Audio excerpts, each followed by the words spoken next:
morphing one object into a different one.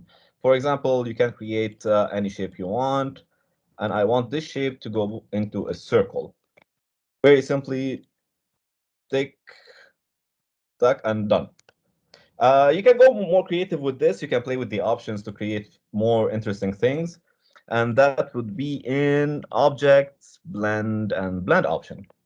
So for this, we're going to do specific steps, and you can choose on layer or on the path that you create. And I'm going to have 25 steps. If you want less steps, you reduce it. If you want more, you increase it.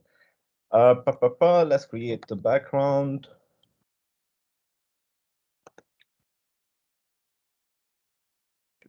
Something nicer. Okay, and we're gonna do something sexy.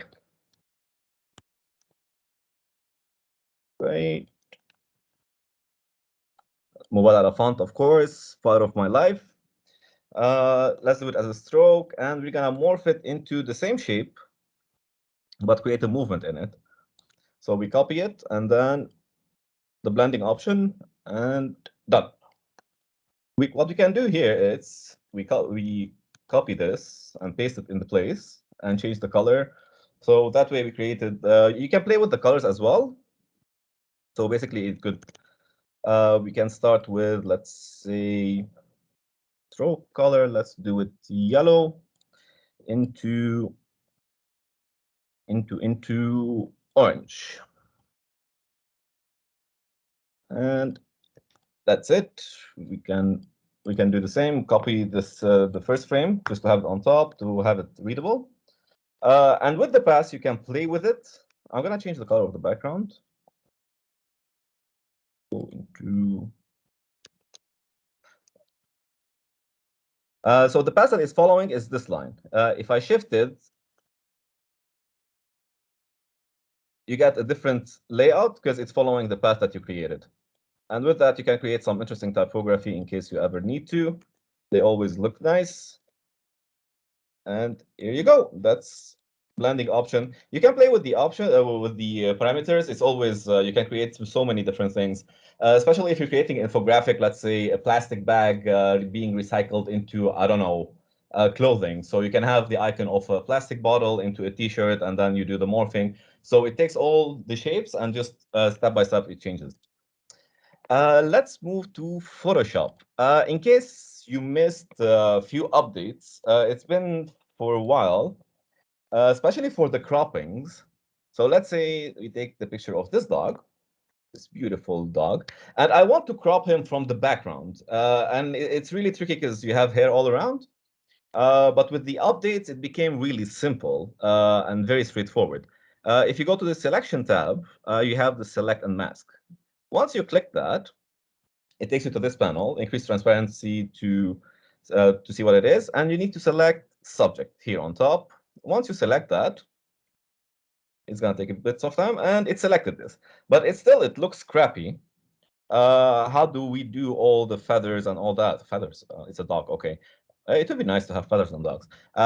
So we need to refine the edges of the hair. So just one click, the same top, refine hair, and boom, it's done. In case you want to see it more better on white. So basically, it did an amazing job, but you still have these edges on top. Very easily, you can do it. You can select this brush and just go over here.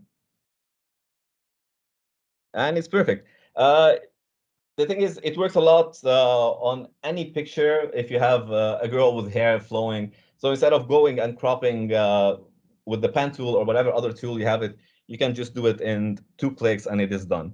You have some options you can play with, but usually you don't actually need it. A lot of time a lot of time you can play with the object aware and color aware. If you have contrast in the background and the subject you're selecting, go with color aware. If not, leave it on object. So now I want the output to be on a new layer with a layer mask. I select that and OK. And automatically you have it as a layer with the masking. That is done.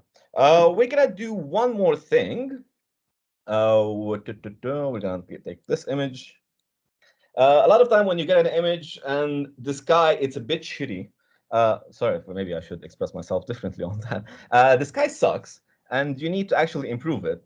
Instead of going and selecting all the background and all that, amazing updates on Photoshop, edit, sky replacement. You have different options of different skies. You can also import your own sky that you want. And it does a great job, just you have it there. You can select different skies as well, different clouds. You have different, you have sunset things as well. In case the light is not following, so let's say the light is coming from the left, but on the image is from the right, you can just flip and it works. You can play with the adjustments for the shift edges in case, like here, it's blurring the edge in the background. If you need to reduce it, you reduce it, just to have the same feel and not to have it, to actually feel it belongs to the image by itself. One last thing you can also do with the color adjustment, because the sky affect whatever it is under it. So the color adjustment, it helps you match with the sky that you placed. So this is going more red, less. And with that, the output is gonna come all beautifully in the folder, sky replacement, and you can play with them afterwards if you want to. So that's before, and this is the after.